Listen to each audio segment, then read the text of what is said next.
pagi, Pak. Ya, pagi. Perkenalkan, nama saya Nida Muslim Hakim.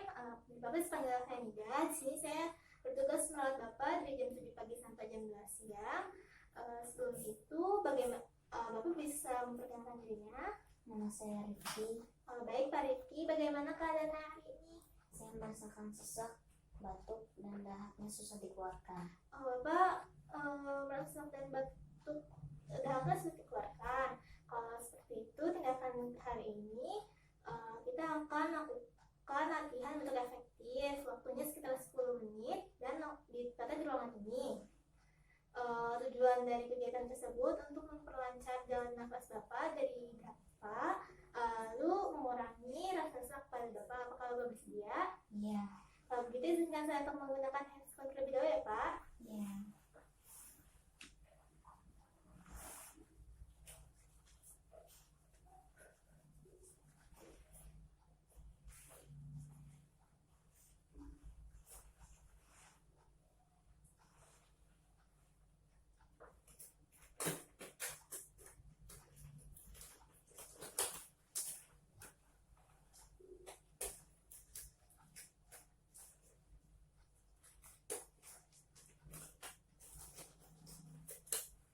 Baik, Pak, sebelum melakukan tindakan utamanya, mohon Bapak bisa duduk dulu.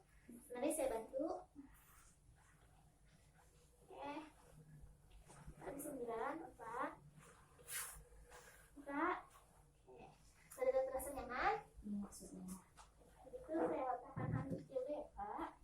Untuk mencegah baju Bapak terkena air. Oke. Hal pertamanya, Bapak bisa taruh tangannya ke atas perut Bapak, di bagian bawah tulang rusuk Bapak. Lalu Bapak tarik nafas dari hidung, tarik dalam dari hidung, lalu buang lewat mulut. Tahan selama 2 sampai 3 detik. Nafas lagi, buang. Tarik nafas lagi, buang pelan-pelan.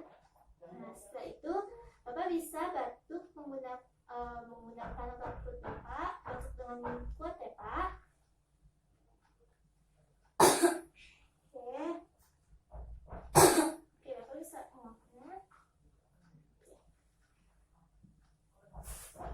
Oke, Pak. Maaf ya. Gimana, Pak? Bapak ingin minum air hangat terlebih dulu? Tidak usah. Oke, kalau gitu saya rapikan alatnya ya, Pak. Ya. Oke, Pak, tindakan sudah selesai. Bapak ingin kembali tiduran atau cukup seperti ini aja? Seperti ini saja. Oke, bagaimana Pak keadaan Bapak setelah melakukan tindakan latihan efektif? Saya merasa lega untuk bernapas. Kalau gitu, sebelum kita akhiri, tadi Bapak udah memahami apa yang harus kita lakukan? Saya sudah tahu cara waktu efektif, yaitu caranya tarik nafas 3 kali, terus batuk dengan kuat menggunakan otot. Oke, betul sekali Pak. Kegiatan ini Bapak bisa lakukan di rumah bersama keluarga Bapak. Lalu saya doakan semoga Bapak cepat sembuh ya Pak. Nanti saya akan kembali lagi jam 1 untuk melakukan tindakan